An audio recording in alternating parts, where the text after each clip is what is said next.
is Mr. Charles Evans Hughes a natural-born citizen within the meaning of the Constitution? A legal examination of the subject by Breckinridge Long of the St. Louis Bar. Whether Mr. Hughes is, or is not, a natural-born citizen within the meaning of the Constitution, so as to make him eligible, or ineligible, to assume the office of President, presents an interesting inquiry. He was born in this country, and is beyond question, native-born.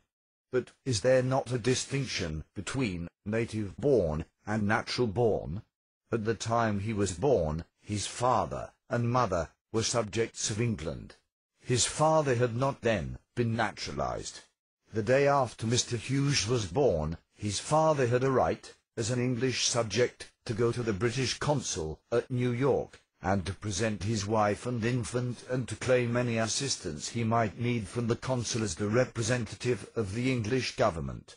If war had broken out between this government and England, this government would have had a right to intern the father, the mother, and the son as subjects of an enemy power. The Constitution of the United States puts a particular qualification upon those who shall become President and Vice President. For all other offices, it requires that they be citizens of the United States, but for the Presidency and Vice Presidency, it requires that they be natural-born citizens. The word natural means of the nature of, naturally a part of, by the laws of nature, an integral part of a system. Following that line of thought, a natural-born citizen would be one who was, naturally at his birth, a member of the political society, naturally a part of the political system into which he was born, by the laws of nature, a citizen of the society into which he was born. It would mean, further, that no other government had any claim upon him, that his sole allegiance was to the government into which he had been born, and that that government was solely, at the time, responsible for his protection. Native-born does not mean quite the same thing. He might be born in a country under conditions similar to the conditions under which Mr. Hughes was born, and subsequently become a citizen of that country. In that case, after he became a citizen, he would be a native-born citizen, but he would not have been a natural-born citizen from the instant of his birth. This government would not be solely responsible for his protection. Mr. Hughes was born before the adoption of the 14th Amendment to the Constitution, so the status of his citizenship must be considered as under the laws existing prior to the time of the adoption of that amendment. The only reference in the Constitution to the subject, except that section specifying the qualifications for president, is that Congress shall have the power to make uniform laws to provide for naturalization. Congress, under that authority, enacted the following law: the children of persons who have been duly naturalized under any law of the United States, being under the age of 21 years at the time of the naturalization of their parents, shall, if dwelling in the United States, be considered as citizens thereof. That statute says that children born of persons who have been duly naturalized become citizens, but become so by virtue of the act of the parent. That is, they become naturalized citizens. They are citizens by operation of law. They were not born so, but, because of the act of their father, are invested with all the rights of citizens. If they are born in this country, and their father subsequently becomes naturalized, they then, upon the naturalization of the father, become citizens. After becoming citizens, they are native-born citizens, but they are not natural-born citizens. That is, they are not born, in the nature of things, and by the laws of nature, a citizen of this republic.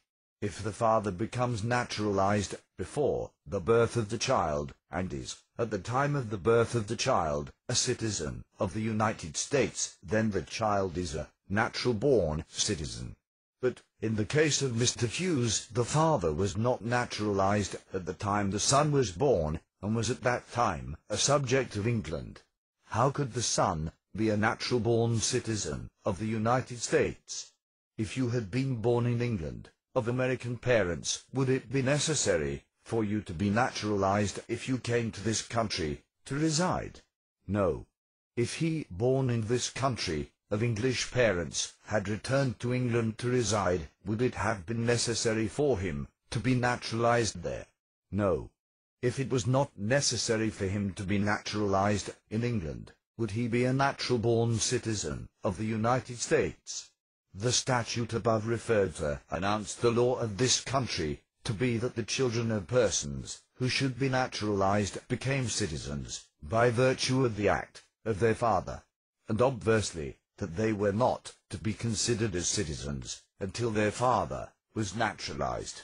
The naturalization of the father operates to confer the municipal right of citizenship upon the minor child.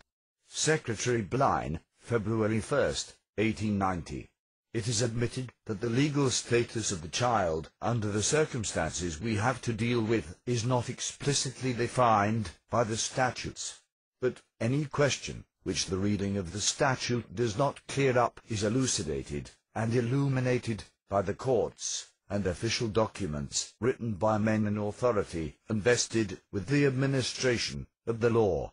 In this connection, it will be pertinent to make a few allusions to the recommendations made to Congress, urging them to clarify the situation.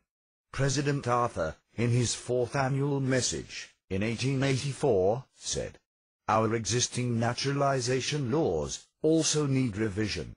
Section 2172, recognizing the citizenship of the children of naturalized parents, is ambiguous in its terms.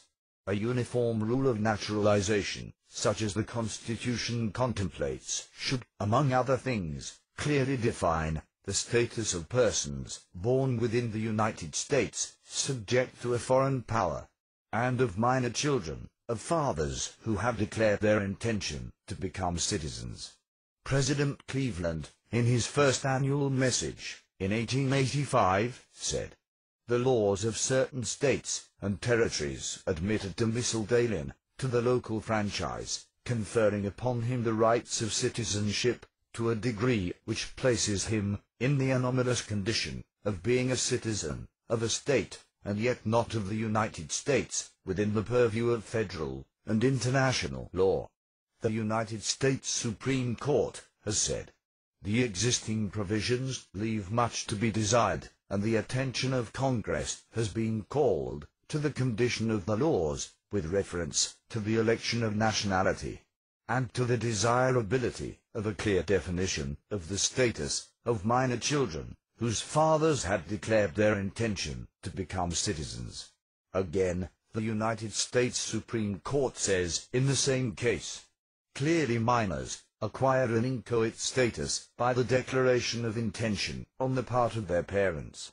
If they attain their majority before the parent completes his naturalization, then they have an election to repudiate the status which they find impressed upon them, and determine that they will accept allegiance to some foreign potentate or power, rather than hold fast to some citizenship which the act of the parent has initiated for them."